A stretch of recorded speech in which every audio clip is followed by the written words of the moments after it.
नमस्कार दोस्तों, आज हम बात करेंगे हाइपोकैल्सीमिया। यह एक ऐसी स्थिति है जिसमें आपके रक्त ब्लड में कैल्शियम का स्तर सामान्य रूप से कम हो जाता है। कैल्शियम हमारे शरीर के लिए बहुत महत्वपूर्ण क्योंकि यह हड्डियों, दांतों, हृदय की धड़कनों और नसों को सही कामकाज के लिए जरूरी है। अगर देखा जाए तो सामान्य स्तर कैल्शियम का जो होता है आमतौर पर 8.5 से 10.5 मिलीग्राम पर डेसीलीटर के बीच होता है। यदि यह 8.5 मिलीग्राम डेसीलीटर से नीचे चला जाए तो इसे हाइपोकैल्सीमिया कहा जाता है।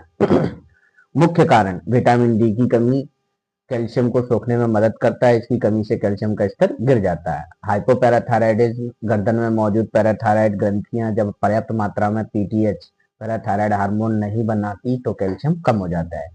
मैग्नीशियम की कमी शरीर में मैग्नीशियम की कम होने पर भी कैल्शियम का स्तर क्या होता है, प्रभावित होता है। किडनी की बीमारी खराब किडनियां कैल्शियम को सही से प्रोसेस नहीं कर पाती।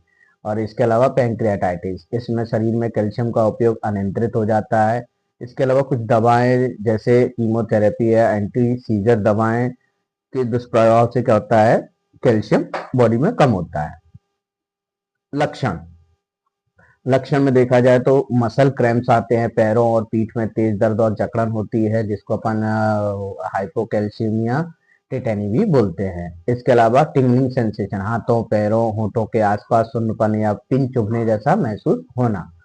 भ्रम और याददाश्त की कमी, मानसिक उलझन या चीजें भूल जाना। कमजोर नाखून और सूखी त्वचा, नाखून जल्दी टूटना और त्वचा का बहुत ज्यादा सूखा होना। इसके अलावा अगर देखा जाए तो दिल की धड़कन का अनियंत्रित होना, गंभीर मामलों में हार्ट रिदम बिगड़ सकता है। दौरे, कैल्शियम की कमी से कभी कभी क्या होता है, कैल्शियम का स्तर बहुत कम होने पर दौरे भी पड़ सकते हैं, सीजर्स आ सकते हैं। डायग्नोसिस डायग्नोसिस के लिए दोस्तों सीरम कैल्शियम टेस्ट करना पड़ेगा, जिसमें कैल्शियम की मात्रा खून में क्या है ये देखना पड़ेगा। इसके अलावा एल्यूमिन टेस्ट, यह देखने के लिए कि प्रोटीन के साथ कितना कैल्शियम जुड़ा है। विटामिन डी और पीटीएच टेस्ट, इससे भी क्या होता है, कारण का पता लगाने के लिए कि कैल्शियम क्यों कम हुआ।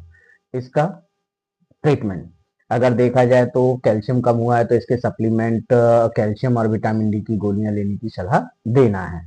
आहार में बदलाव, दूध, पनीर, दही, हरी पत्तेदार सब्जियां और सोया उत्पादों का अधिक सेवन करने के लिए बोलना है।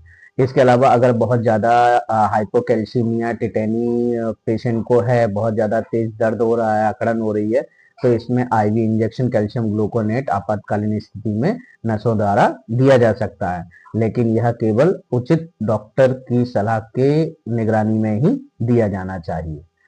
Thank you.